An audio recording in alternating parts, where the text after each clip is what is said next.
Right. So do you want to start this or me? Yeah.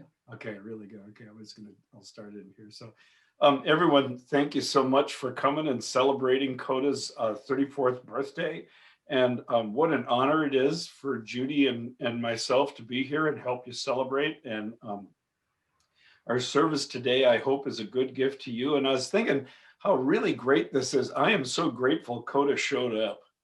My life would not, I couldn't be married if it wasn't for Coda, and have enjoyed a loving family and many wonderful things in my life that I simply didn't have access to because my codependency kept me in a prison. And so this is truly a celebration for me. And I thought it was kind of funny because in Coda, it's Coda's birthday, but I'm the one getting presents. And so are all of you. We all show up, and Coda has a birthday, and we get the presents, and that is amazing.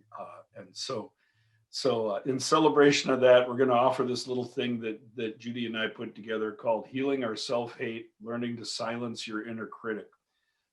And I hope that that's a good present for all of you. During this time, we're going to talk a little bit about what is the inner critic, where did it come from, what the characteristics of it are, what's the consequences of listening to your inner critic.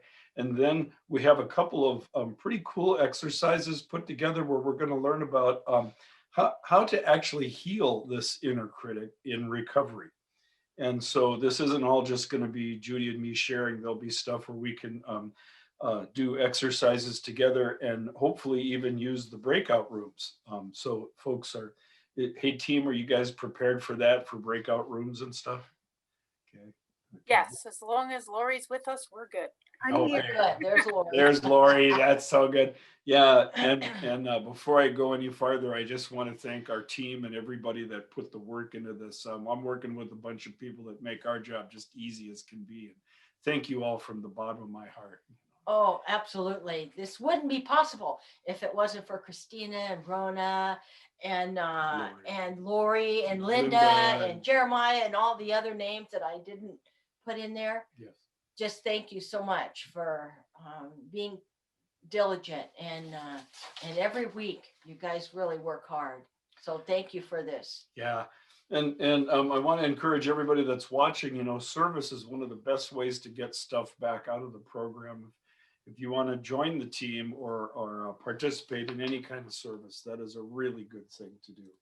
So, hey, you, hey, she just, okay, really good. So I'm just going to go ahead and start and be mindful of the time. So my hope is that we have plenty of time to do some interactive stuff here. So our harsh inner critic.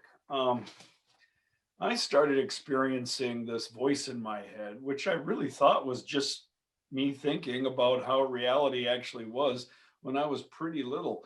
And, I noticed that if I listen to my inner critic, I will eventually come to hate myself. Or I guess, being honest, as a child, I was beginning to not like myself. And I had actually given up on being my genuine self because I lived in a really dysfunctional environment. And but I noticed that in a short time, there was a relationship between listening to my inner critic and hating myself. And if I listened to my inner critic, I would have more self-hate and more self-loathing. And the more self-loathing I had, the louder my inner critic got. And there was a cycle that was set up there. And for me, my inner critic shows up as fear. I'm afraid that you're not going to like me. Scott won't approve of my dinner I make or the way I look or the way I keep the house. Or it goes way back, the fear that my inner critic was exposed to, or my little girl was exposed to. And so it's really good to be here today because I need to be reminded of this as well. Yeah, my inner critic, I remember my inner critic started showing up when I was in grade school. I have pretty clear memories going back to second and third grade, and things would happen or I would interact with people. And all of a sudden, I would get this harsh inner critic that was judging me and talking me up. And it started to get really bad and intrusive. And this voice just seemed to come out of nowhere, kind of like lightning. It would just strike me, and sometimes I would get paralyzed. Sometimes I would want to just go hide in my room. But I noticed that it was constantly judging me. I I I know that there was a relationship between judging myself harshly and learning to hate myself, and the fact that my mother was mentally ill and violent. And I don't fault her, but I do realize that was a serious problem. There was violence in our house quite a bit. I was beaten a lot. Being the oldest of three kids, I learned how to piss mom off so that she would beat me and leave my younger brother and sister alone. And I started acting like the family hero very early on.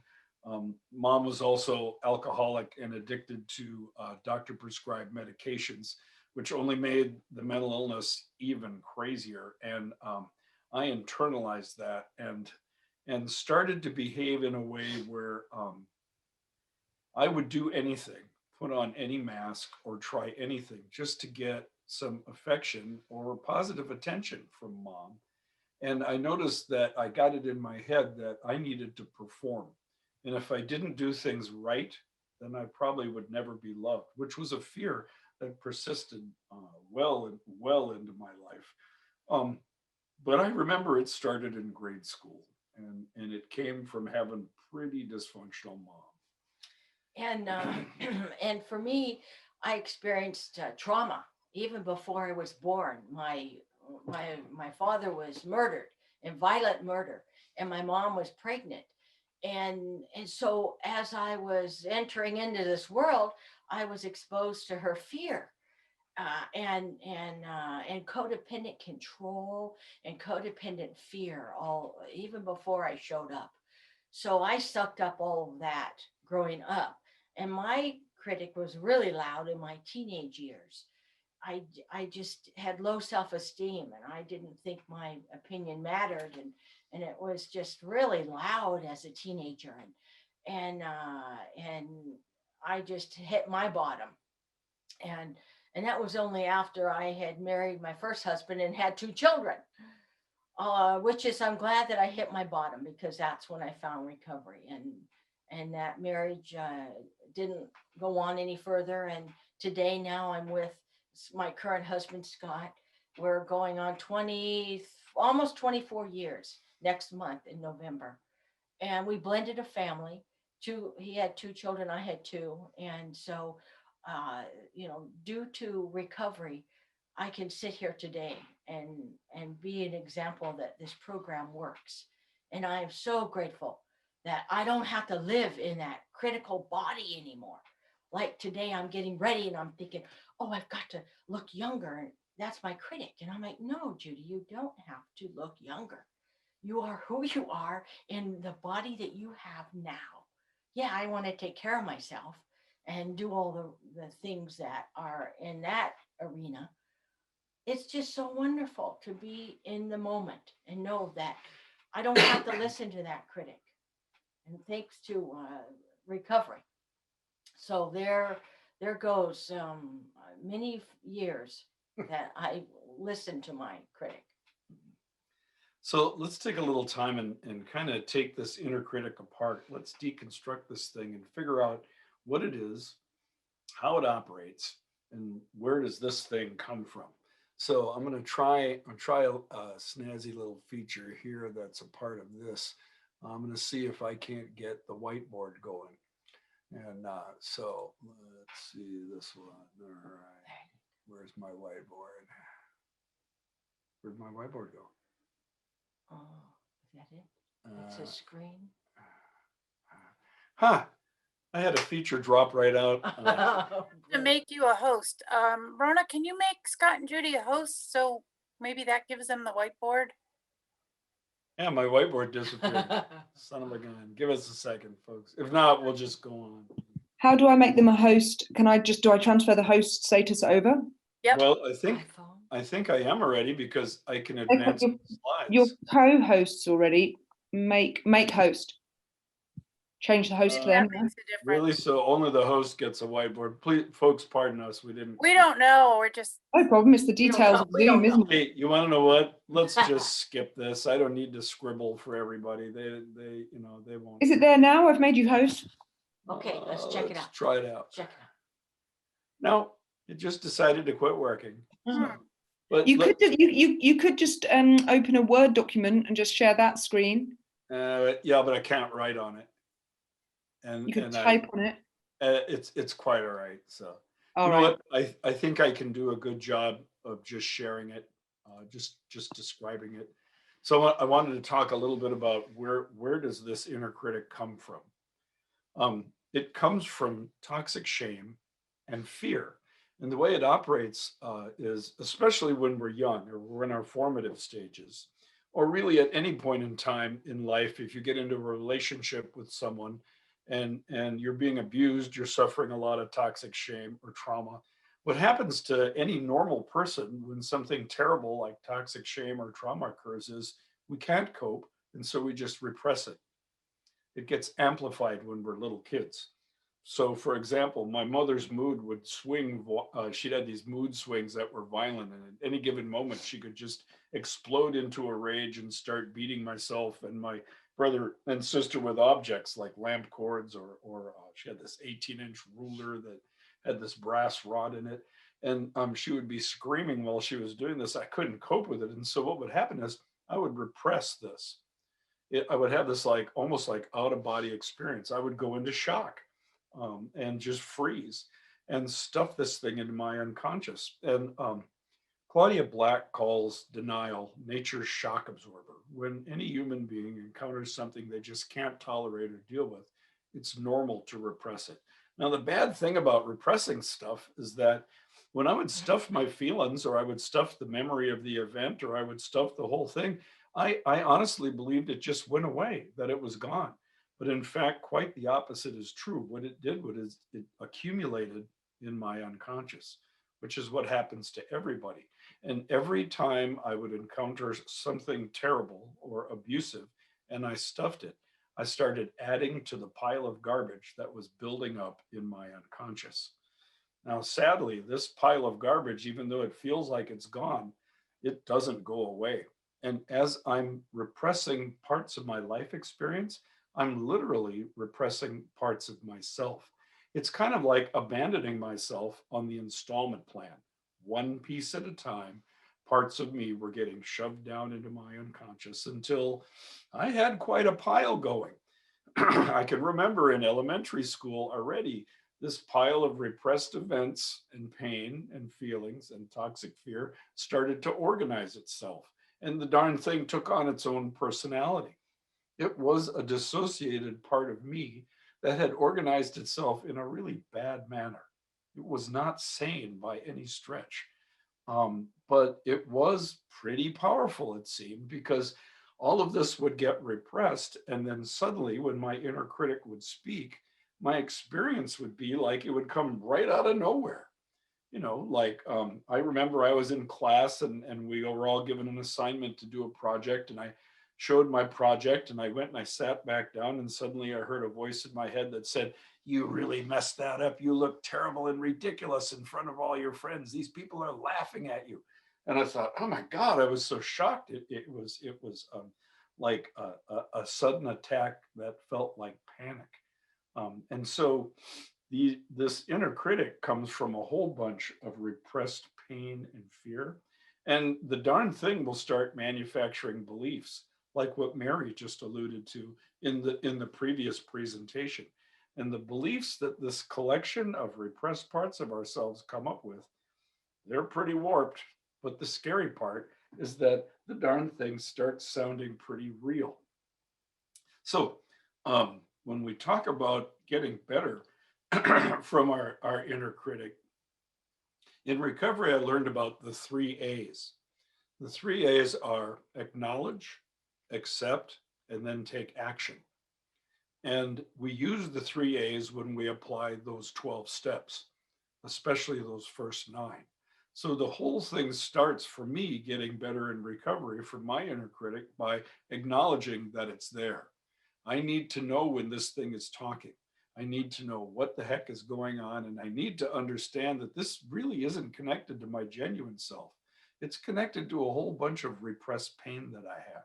So we're already going to move into some of the healing that comes with this. It starts by acknowledging our inner critic. So my PowerPoint won't advance. There we go. So what I wanted to do was to start by acknowledging some of the characteristics of our inner critic. And the first one is this inner critic is a voice that's usually shaming and blaming. Yes, and for me, it can be really loud. I was in a meeting, a Zoom meeting a couple months ago, and I get out of the meeting and I walk in the kitchen and I'm like, God, I bet you those people thought I was just full of hot air. Or I don't think that they thought anything I said was worthwhile. And I really felt really bad. And I knew that it wasn't true. So it shames me, even out of nowhere, even in a room of recovering people, and it blames. I can take blame for other people's actions, which are not mine. So I have to stay, like Scott said, in the moment, so I know when, be aware of what I'm hearing my inner critic say to me. Yeah, the inner critic's also controlling. My inner critic has a real obsession with being perfect, and it tries to control me all the time. Like, well, okay, so before the presentation today, we went out this morning and we like to exercise in the morning, and got back from cycling, and I was getting cleaned up and I was brushing my teeth and I was looking at my face, and my inner critic was going, you really need some wrinkle cream because you're not going to look good when you get on this thing. And you'd better memorize that script that you've got there so you can say it verbatim, or you're going to mess this thing up. You've got standards you've got to live up to, or you're just going to fail like you usually do. And I had to stop for a second. I go, wait a minute, that's not right. That isn't true. They don't care how many wrinkles I got. And I sure don't have to be perfect. I can screw up in the middle of this thing and still be just fine. But it sounds powerful when it comes across. And for me, Scott had a chance to go shooting this morning, and he said yes the other day, and I thought, oh my gosh, we have this presentation. How are you going to do that? And I wanted to control him. I wanted to say, look, what are you doing? And I just leaned into my higher power. So it can be controlling, and it can control others, and I'm not even aware of it. The inner critic's voice is usually real non-supportive. I can tell it's talking because instead of encouraging, it's real discouraging. So we got a visit from our grandkids, and my 5-year-old granddaughter's named London. And the last time I saw her, I promised her that I would take her to Target shopping and buy her a doll. Well, that was several weeks ago, but she never forgot. So the first thing she said was, Papa, would you take me shopping? And I said, of course, Lennon, this is going to be fun. So we got ourselves all ready and got in the car, and I put her in her kid's seat, and we went over to Target, and we're walking around the store. And my inner critic started in with this, you're trying to buy her love. She's going to see right through all of this, and she's really going to hate you for it. You're doing the wrong thing here. And I just thought, I'm trying to buy my I started having a conversation with her. I said, can you give me a minute here? I'm just trying to get my granddaughter a toy so she'd be happy. I didn't listen to the inner critic at that time. It was annoying that the darn thing showed up. My granddaughter had the time of her life. She got this great doll. She came home, gave it a name, gave it a personality. And pretty soon we're playing with it, and I'm going to a tea party. This thing will wreck anything. And it says to me, I need to be more. I need to make more money. I need to be more. And I'm like, wait a minute, I'm in retirement. I don't want to make more. If we just manage what we have plenty. But it just keeps pushing and pushing and pushing. And it's relentless. Yeah, you bet. And it's dishonest, kind of like what Judy just said, that deal about we need to make more. Well, we realized that, it's always nice to have a little more money, but there's a limit to how much money you really need to be happy. Like I don't have to eat these lavish meals all the time. I don't have to go to these lavish places. I actually found out I like peanut butter and jelly sandwiches, and I don't mind just sitting on my patio reading a book. It's really good to just be here. So most of the time, my inner critic is telling me stuff, but it's lying. and and it's abusive. It really says to me lies, and it says what he doesn't believe me. Scott doesn't think that I am virtuous, or at work when I used to manage the clinic, and the doctors would, I would think that they didn't like me, and it was abusive, and I didn't realize it until I got out of there. It's discouraging. It's not encouraging at all. It's opposite of that. And if I listen to it, it's really detrimental to my relationships, both professionally and intimately. And it's easy for me to believe it, but it's not true. Oh yeah. Oftentimes it will say things to me that I wouldn't say to my best friend. Like, I'm diabetic and I struggle with my weight. I need to keep my weight off. And when I put on more weight, there was a time when I'll say, like, I gained 5 pounds. I'd look at myself in the mirror and I could hear my inner critic cussing at me. And I mean, in really vulgar language. It used to call me a fat beep. I don't feel comfortable cussing like that on during a presentation at CoDA's birthday party. And like I said, if I would say what my inner critic said to me to my best friend might want to back up and maybe not be my best friend anymore. If I listen to my inner critic, I wind up being pretty disloyal to me. And it says it in this real arrogant, know it all way. The inner critic, my inner critic, likes to act like it's the authority. There's only one way to look at the world, and it's this way. And this way is pretty judgmental and negative. See, and I want you to believe me. My inner critic wants me to believe that the lie, and by doing that, it just weakens and it takes all my power away. And it's rigid. It wants things done my way in this certain order. And I'm learning via the computers, there's many ways to do things in this world. And my inner critic doesn't want me to believe that. And the perfectionistic, oh, I had to have everything in line or you wouldn't love me. Or my first relationship, I wasn't worth anything if I didn't keep everything in line. And that's not how I live today. Boy, I hear that. My inner critic is operating under this insane belief that if I don't do things perfect, I'll never be loved. As though I have to perform for every ounce of love that I receive. And I have wasted a lot of my life trying to do that. And what it really does is puts people off. I don't know if you've ever been around somebody that's like trying to act perfect all the time. They're real hard to get close to. That's exactly what I was like. And it was so lonely. And I just couldn't figure it out. Like, why doesn't this work? And of course, my inner critic would say, because you're not trying hard enough. So this little section of the presentation, what Judy and I really wanted to do was just name a few of the characteristics. And our thought was that perhaps this would be helpful for you if you could learn to spot when your inner critic's talking. That's really the first step that starts the healing. As soon as I like to say, the problem is the problem, not the person. I have diabetes, but I'm not diabetes. I am codependent, but I'm not codependency. I'm alcoholic, but I'm not alcoholism. There's a difference. And I found that as soon as I could get a little separation from my problem, I could take the thing apart and get some idea of what was going on. So I'm hoping that's starting to happen to you. I'm hoping that you realize that it's very common for codependents to have this harsh inner critic.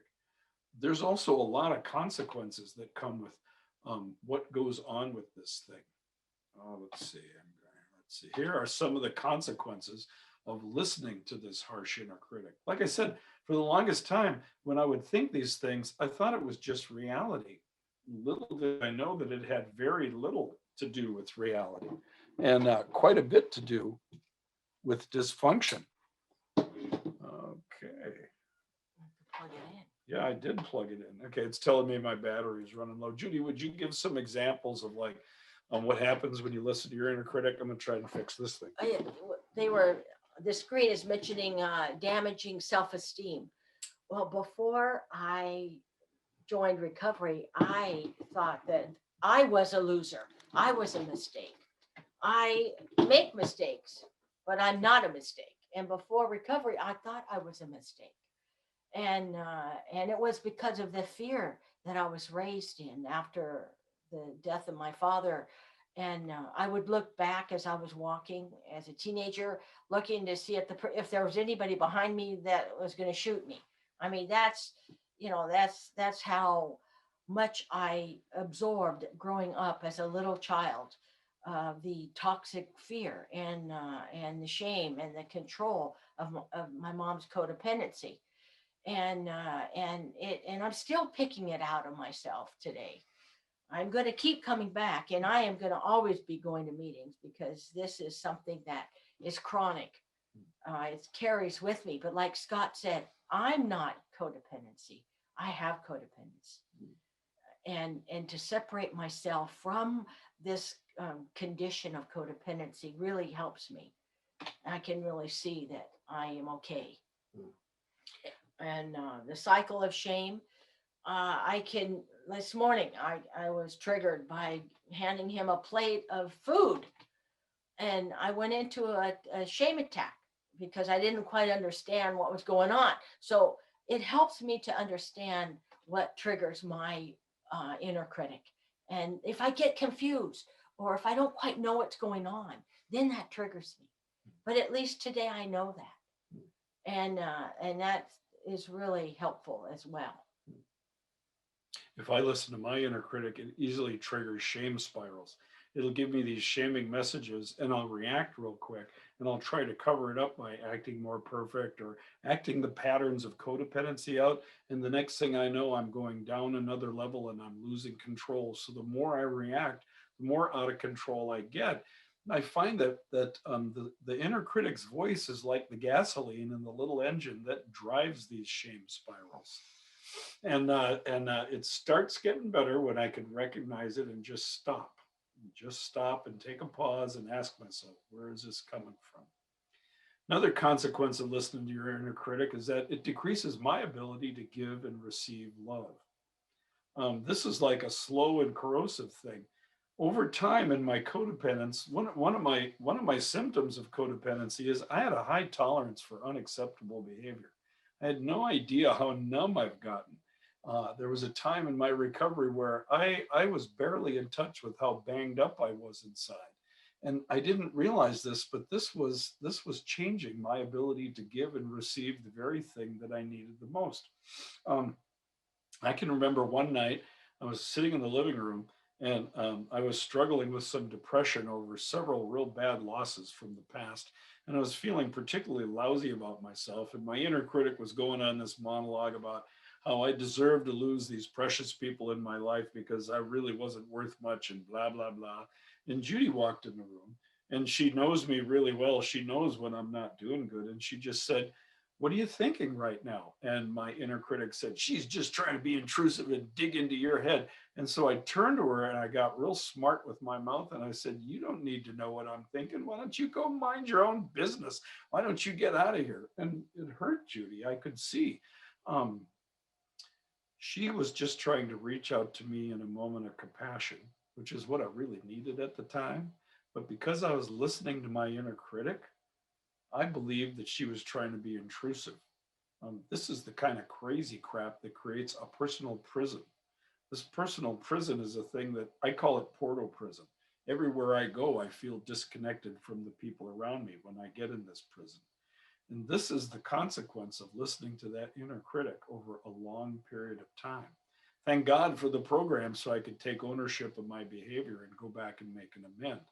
I really need the love of my wife. And that is a healing source of life for me as I go through this thing that we all experience together. And for me, I had a situation the other day where I text our youngest son, and he didn't respond back. Okay, so I'm thinking my critic jumps on the bicycle and starts to ride, and it says, well, he doesn't love you, he doesn't care, he doesn't care, he doesn't care, he doesn't love you. And I'm like, now wait a minute, and I'm like, it disconnected me from God. When my critic shows up, it disconnects my relationship with the higher power, and it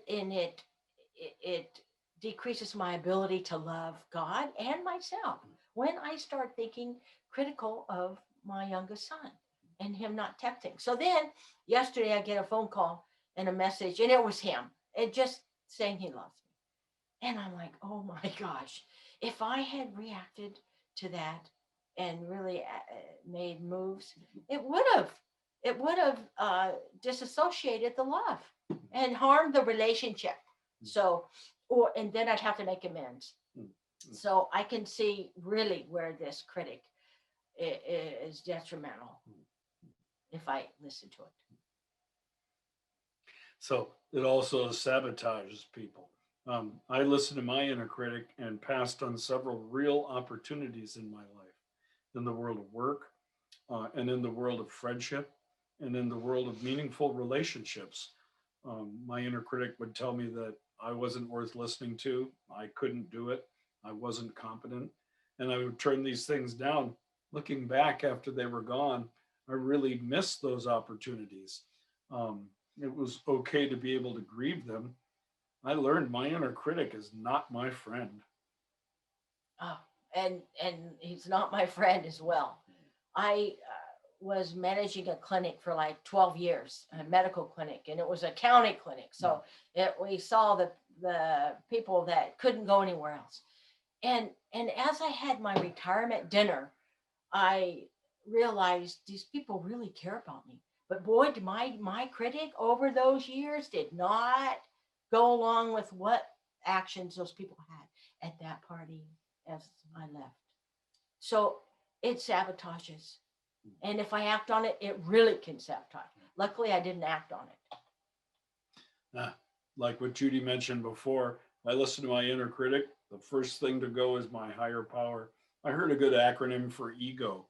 EGO stands for edging God out. And my critic is at work full time. My critic wants to be God, not my higher power.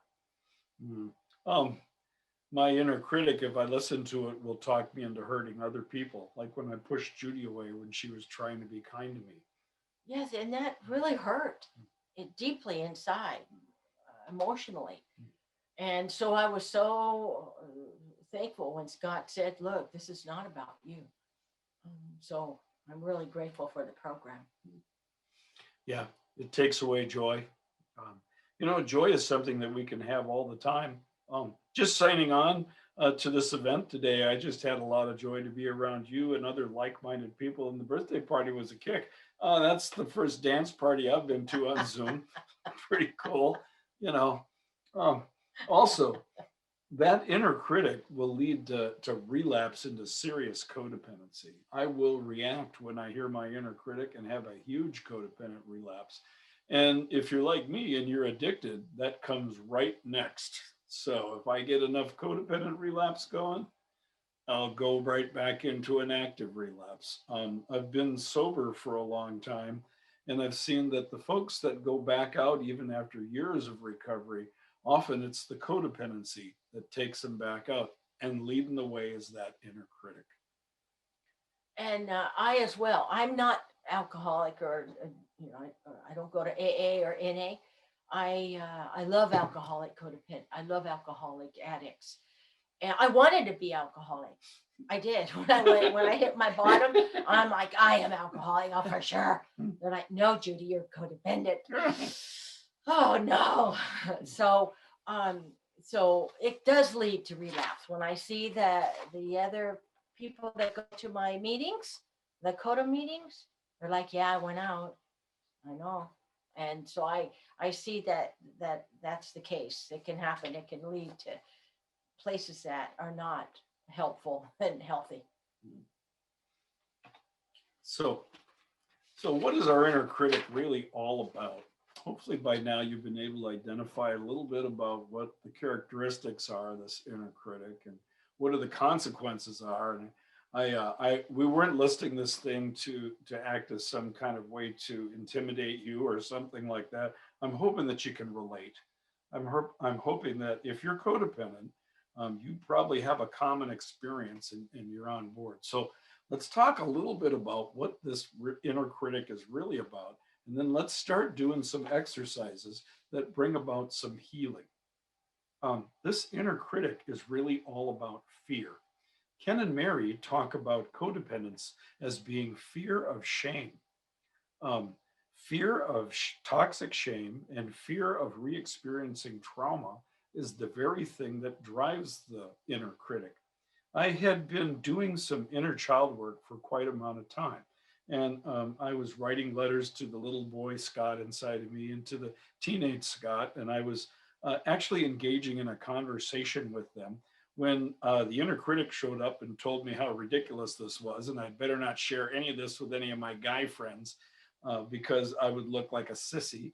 And so I got this idea that I should start having a conversation with my inner critic, just like I would with my inner child or my inner teenager. And I was surprised at what came out. I asked my inner critic, why are you doing all this? You know, why are you so rigid and perfectionistic and abusive? And my inner critic wrote back and said, it was trying to protect me. And it reminded me that it had a lot of work to do because I set myself up real bad as I go through life to get re-traumatized and get shamed again. And I couldn't believe this. And the more I came to understand what was going on was that way down inside of me was the memory of suffering, a lot of abuse and very painful harm. And there is a part of me that's terrified of re-experiencing that toxic shame and that trauma. And what my perfectionistic, rigid, judgmental critic is trying to do is to get me to act in a way that I'll never have to experience that again. The unfortunate part is that these parts of me are repressed. And if you put a pile of repressed garbage together, it doesn't think very clearly. It thinks pretty crazy. So the very thing my inner critic is trying desperately to do is ensuring the result of all of that, if I listen to this thing, is that I'm going to get more toxic shame and I'm going to experience more trauma and I'm going to get abandoned a whole lot more. So that's the real insanity of the thing. But I came to realize that this thing was really trying to serve a function in my life, and it was kind of desperate in what it was doing. And I really relate to that as well, Scott. And what I'm learning is this critic is a part of me. It doesn't have to consume my whole personality, although I cannot just cut it off and it won't ever come back. All right. So I've learned that I am going to become friends and be kind and accept this critic and not listen to the critic and just accept and acknowledge that this is part of my reality. And whether I have choice, whether I want to listen to it or I want to lean toward God. And that's the beauty of this program is I have choices. And I know that I need to feel it to heal it. And I understand the critic brings these things up so I can decide, how do I want to deal with this? Do I want to do my work as my little Judy and a teenager and work through the feelings of this trigger? Or just listen to the critic and think it's all, it's not all Scott. This is all about me. I'm learning this is all about me and what I need to heal. And so it's something that I'm learning to accept. And I even have a little seashell that has sharp edges on it because that's my critic. I have my little girl, my teenager doll or stuffed animal. Now I have a seashell that has spikes on it because that's just my critic. And those of you that we are all like-minded. So if I talk this way to my neighbor, they don't understand. But I know we all have a commonality here. And I do need to pay attention to all of these creatures and these people inside myself, like my little girl, my teenager, and my critic. Right. So this inner critic is very much like all the patterns and characteristics of codependency. Um, when I feel low self-esteem, or when I go into denial, or when I want to control, what I do is I act out the patterns. There was a time when I was younger, or there was a time when those patterns were all I really had to try to cope with my reality. And the real crazy thing was that if I act those patterns out, it's a guarantee that I'm never going to live a decent life. I'll never receive the love that I really crave. I'll never be able to love back, or to even participate in my life. But the patterns are there, and there was a time when that's all I really had to cope with. In recovery, I learned that as I go down the road, I don't have to hold on to things that are useful to me anymore. I can learn new and healthier ways to get my needs met. I can receive a special kind of spirituality that I can share with all of you in recovery that really gets my needs met in a healthy way. So um, let's do some exercises that are designed to help heal this poor, beat up, kind of mentally ill inner critic that we get stuck with. So the first step in healing the inner critic is to acknowledge. And when you acknowledge, you can recognize when the thing is talking.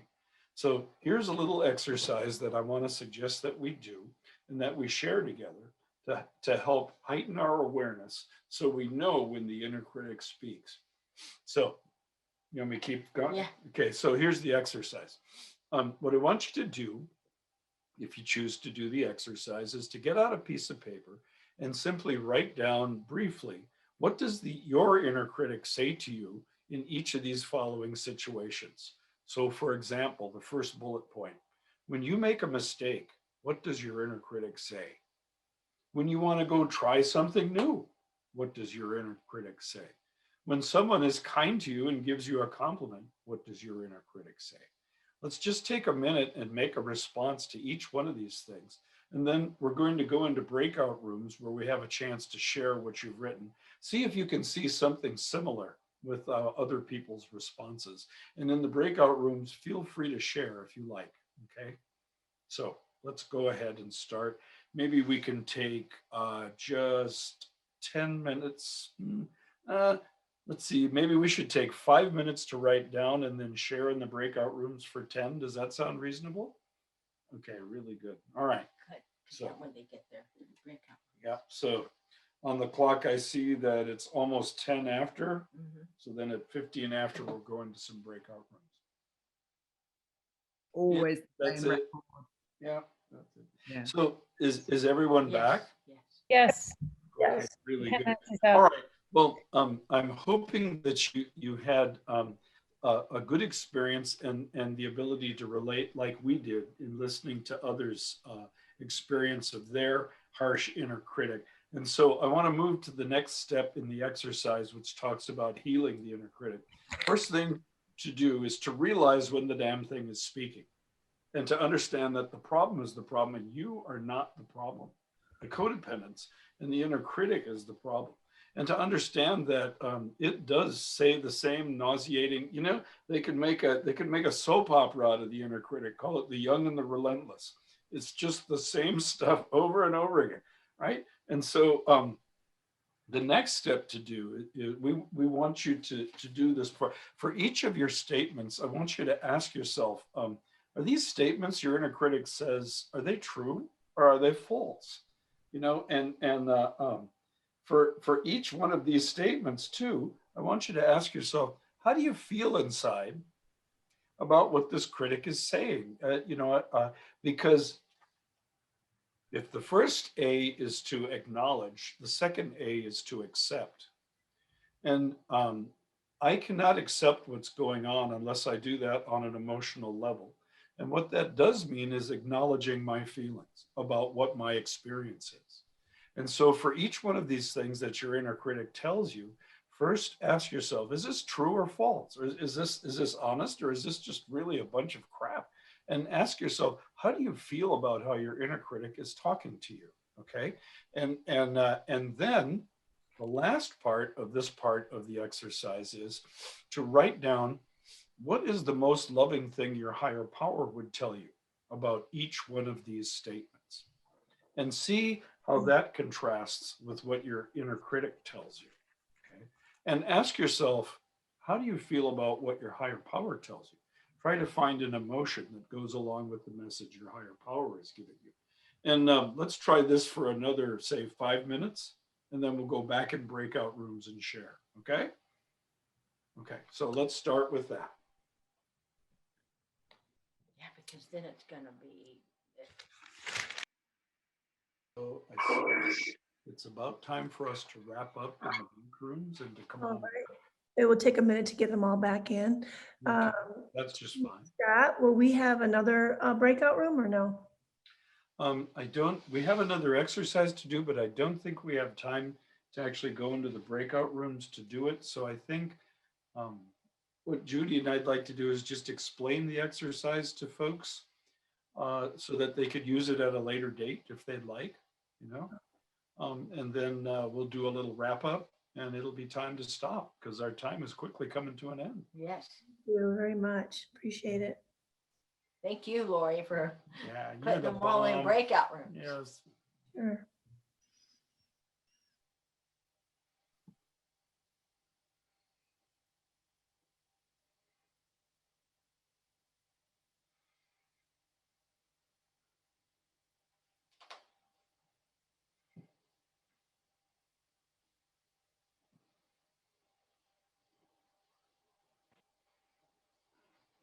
Care.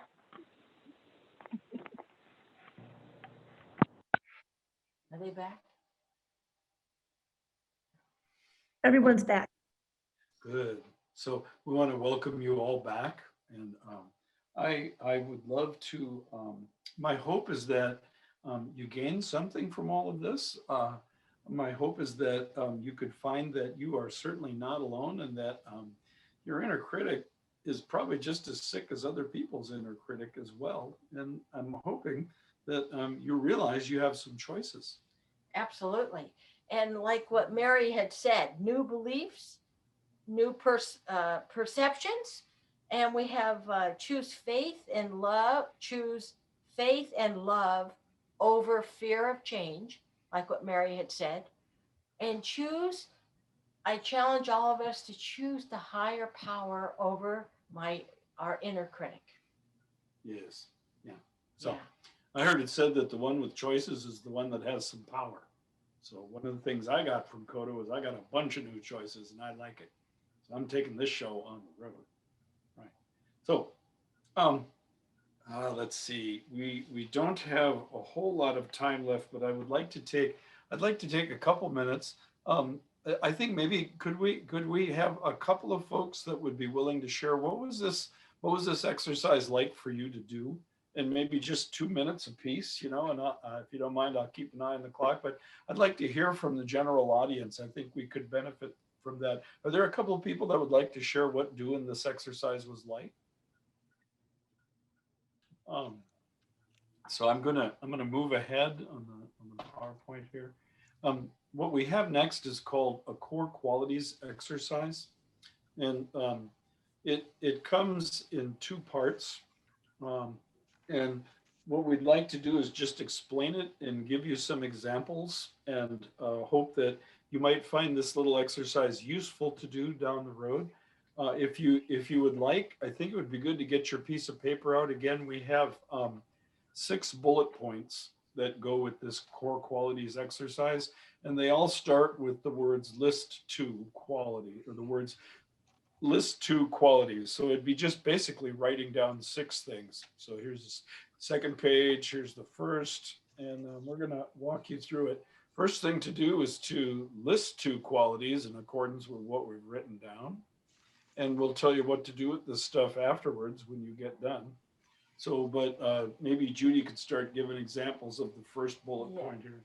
Yes, for me, it list 2 qualities that others have praised and appreciated about you. I put kind and trusting. I am kind and trusting. And the affirmation is? And the affirmation is I am a kind person and you can trust me. Really good. And list 2 qualities a person who loved you appreciated in you. And my maternal grandmother would tell me that I am mischievous and lovable. And so the affirmation I would make is I enjoy my mischief and I'm grateful that I'm lovable. See, there you go. And the other is list 2 qualities that help you survive life's struggle, pain, and dangers. And mine were that I'm steadfast and I'm determined. And the affirmations is you can count on me and I don't give up. So I want to move to the next slide, but I'd like to know, does everybody who wants to have these 3 points written down, or do we need to leave them up for a little bit? If you need more time, maybe just like raise your hand or raise a finger, let us know if you need more time. Okay, we'll go to the next one then. Here's the next 3 bullet points. And it goes, list 2 qualities that help you reach your life goals. And the first one I got from my father. My father has a very good work ethic. And I that is one of my qualities. I have a good work ethic. It used to be a tyrant. Now it's a good teacher. And I can stand up to disappointment and resistance. So I'm stalwart. So the affirmation is, I have a solid work ethic, and I'm stalwart. And mine is I have commitment and faithful. So the affirmations is I am a faithful person. I am a committed person. And I'm grateful. And then list 2 qualities that help you feel happy, proud, or good about yourself. Oh, to others. Oh, to others. Let's see. You're down happy. on the last one here. Oh, 2 qualities that helped you feel happy, proud, or good about yourself. Oh, yeah. I am hopeful and I have determination. So my affirmations are I am full of hope and I am determined. I think you get the general idea of the first part of this exercise. Does anyone need more time to write down the following 3 bullet points here? If you do, raise your hand. And then the other co-hosts, could you let us know? Do people need more time, or are we good? I think we had a request to go back to the previous slide. Okay. And I'd like to make a suggestion, if you guys have your phones with you, if you just want to take a quick picture of your screen or take a screenshot on your computer, Great just idea. leave it for future use. Yep. So that's the first one. And then if you want to give everybody a minute and then go ahead one more. Will do, Linda. I'm going to take a picture. There we go. Okay, I'm gonna go forward again. Okay. Soon.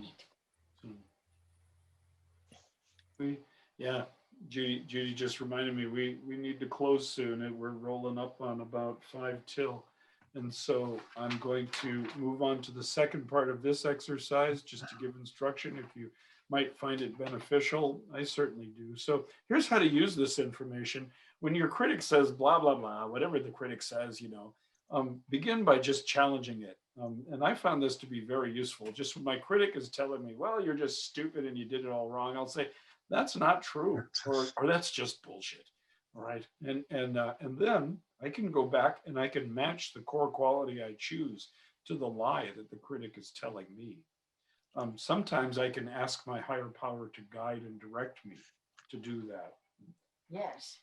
And for me, I can challenge it. And if I keep the affirmations short, then they're in my consciousness and I can just have them available. instead of having to go look at my journal, look at my step work.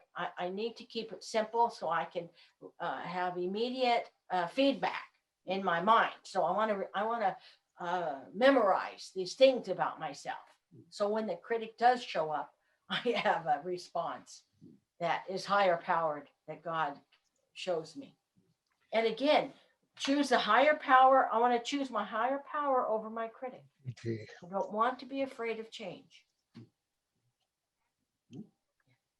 So two last things I want to say to kind of wrap this up. Mary's presentation was very good on beliefs. Beliefs drive our lives. And if we're running our beliefs that off this like faulty batch of information that our inner critics give us, it's no wonder we're going to be miserable. So you do have the choice of using your functional beliefs, the beliefs that you get from the program or your higher power at any given time. That's a real good way to talk back to your inner critic. The last thing I want to offer is an experience I had in my recovery. And again, it came from talking to my inner child and my inner teenager. I started having a conversation with my inner critic. And I realized that what my inner critic was trying to do was, in a very desperate way, to protect me from feeling any more shame or experiencing any more trauma. The only problem is that this poor thing didn't realize that everything it did was only setting me up to get more shame and more trauma. And so I started talking to it like this. I told my inner critic, it's okay. You don't have to work so hard. The days of you working until you're exhausted are over. I'm older now and I'm wise and I have a good relationship with God.